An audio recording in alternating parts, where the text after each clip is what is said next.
Λοιπόν, παιδιά, μέσα από πολλή σκέψη και πολύ διαλογισμό, θέλω να μοιραστώ κάτι μαζί σας. Πλέον δεν προσδιορίζομαι ως ο Dirty. Πλέον είμαι το Dirty. Δηλαδή να μας τρελάνετε εντελώς, έως στο μυαλό είχαμε να το χάσουμε κι αυτό δηλαδή.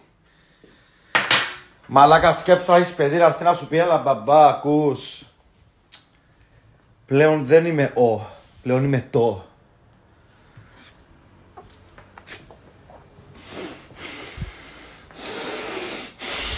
Και αυτό που λέω δεν είμαι ομοφοβικός.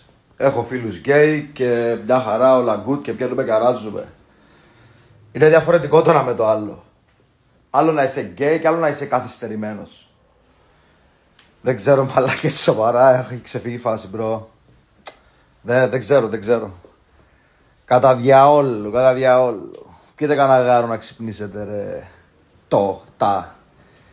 Βασικά, άμα σε λένε Γιώργο και γίνεις το, θα σε λένε το Γιώργο. Δηλαδή, άμα θέλω να σε φωνάξω, θα σου πω. Δεν θα σου πω έλα ρε Γιώργο, θα σου πω. Τι θα σου πω?